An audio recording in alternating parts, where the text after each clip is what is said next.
అరే ఏం మాట్లాడుతున్నావయ్యా? నా అంత మంచోళ్ళు ఉంటారా? మొన్నొక్కలకు 1,00,000 కావాలంటే ఉత్త 5 రూపాయల మిత్తికే ఇచ్చిన తెలుసా? నీకు తెలుసు కదా నాది ఎంత జాలిగుండెనో. దోస్తుగాడు అడగంగానే బండి ఇచ్చిన ఫుల్ ట్యాంక్ చేపించుకొని కొంటపోరా అని. నీ అవ్వ నువ్వే మంచివిరా. ఆయన కాకలి అవుతుందంటే బువ్వ కూడా తినబెట్టవారా? బిల్ల ఆడేగట్టుగారా అని మంచితనం అంతా ఒలుకవస్తుంటారు కొందరు. హలో, నేను అస్సలు మంచోడ్నే కాదు అని చెప్పాలంటే సుత ధైర్యం కావాలబ్బా. కవితక్క అంటే కేసీఆర్ సార్ బిడ్డే బతుకమ్మకు పబ్లిసిటీ తెచ్చింది, ఎంపీగా పార్లమెంట్కు పోయింది, లిక్కర్ కేసులో జైలుకు పోయింది, ఎమ్మెల్సీగా గవర్నమెంట్ మీద కొట్లాడుతుంది అని మనకు తెలుసు. కానీ తెలియంది ఏంటంటే కేసీఆర్ సార్ మంచోడు కావచ్చు, నేను కొంచెం రౌడీ టైపే.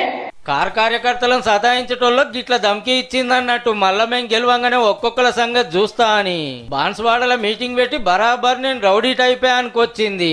కవితక్కే కాదు, రావణ సుత మంచోడు కాదబ్బా. నేను కేసీఆర్ గారు అంత మంచోని కాదు. పార్టీల మీద కేసులు పెట్టినా గోస పెట్టినా అస్సలు ఊకం, పవర్లకు వచ్చినాక మిత్తితోటి వాపసిస్తామని వార్నింగ్ ఇస్తుర్రు అన్నట్టు.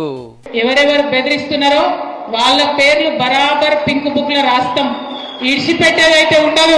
మళ్ళా బరాబర్ మన టైం వస్తుంది, వచ్చినాక పేర్లు రాసి పెట్టుండ్రి, ఒక్కొక్కరిని ఏమేం చేయాలో అని చేద్దాం. మరి పెద్దసారి ఎంత మంచోడో గాని కొడుకు బిడ్డ అయితే మంచోళ్ళు గారటుల్లో. కాంగ్రెస్ వాళ్ళు జర పైల ఉండుర్రి.